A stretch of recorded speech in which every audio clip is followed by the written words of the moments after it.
Hi. Hi. Rochelle March was the most beautiful, hypnotizing girl in my 4th grade class at Oppie Elementary School on the Gulf Coast of Texas on a barrier island called Galveston. Rochelle March was smart. She raised her hand to answer questions, and she always got them right.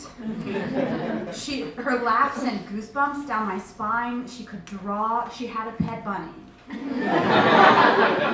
She had curly hair that fell into perfect ringlets at all times. Once, I stole a disposable camera from my mother. I brought it to school, and I asked Rochelle to put her hair in a ponytail so I could take a picture of the curls.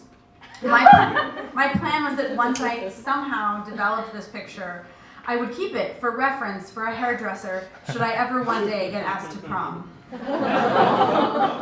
I went to Rochelle's house once, and she painted fairies on her bedroom wall. And she gave me some paints, and I got home, and I painted until I got grounded for the painting I made of a 4-foot brown dog in the hallway. I was the luckiest girl in my 4th grade class because I sat at the same table as Rochelle Murphy. One day during class, she leaned over to me and she whispered, "Molly."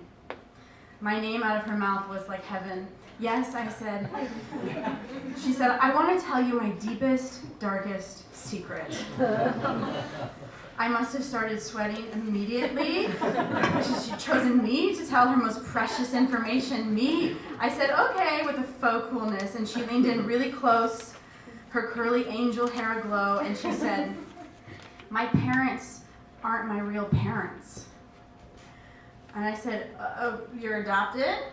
And she said, "No, I'm an alien from the planet Granda." And I paused, and she kept going. "Granda is my planet," she said. "I was brought here as a small baby, but I aged really fast in Granda time, so I'm really 80 years old. Also on Granda, I'm really dumb. Everyone there is really smart, but they wanted to send someone who's about Earth levels in smartness. We're doing research." "What kind of research?" I said. She said, "For us to decide if we want to take over Earth." "You're going to take over Earth?" She said, "No, they're calling the mission off. They're coming to get me and take me home today at recess." "How?" I asked.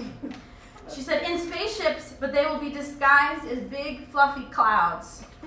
And here's the thing, they need me to bring back the blood of a young boy so they can do their medical experiments, and I need your help getting that." And she turned to the left and she said, "I think you should punch out Wes over there." I turned and I looked at him and I looked back at her. So for the rest of the morning, she drew me pictures of Granda and spaceships, and she made diagrams of how smart people are on that planet. And then recess came. And we got outside, and sure enough, there was a big ring of big puffy clouds all around the recess area. And I was like, this is happening. And she was like, "Okay, here we go. We have to do the dance." So she danced, and then I danced, and she was like, "Tell them you're sorry." So I spun around and I screamed, "I'm sorry!" And then she was like, "Okay, go punch out Wes." So I spun and I screamed, "I'm sorry," and I broke into a sprint and I ran full speed towards the boys, and I reared back and I landed a punch right on Wes's nose and I broke it. So I got suspended for a few days. And when I came back to class, Rochelle was there. And she told me that I had done the ritual wrong, and the Grandins had been displeased, and they abandoned her to live out the rest of her life on Earth. And we were no longer friends. So time went by, and when we were 13 years old, my mother started working in her dad's doctor's office, Dr. March's office. until Dr. March got arrested for stealing millions of dollars from the local hospital. And then Rochelle announced, by this time we're like young high school, and she's very smart and pretty, so she's very popular. And she announced to all these people, I'm on the side, so she's talking. She says that her family are going to move to New York City for a life change. You know, New York City, a place so far away, to me, it might as well have been Granda. But she saw me, and she knew that I knew that she knew that I knew that they were running away. So she moved, and years later, I'd heard her dad had paid back all the money and joined the family in Brooklyn, only to have a sudden heart attack and die soon after. And now that she lives here, I think, and I live here on Granda, I often think of Rochelle, especially since my dad also died of a heart attack very suddenly, recently. And I wonder where she's at and if she ever thinks of our ritual dance that day waiting for spaceships on a barrier island on the Gulf Coast of Texas.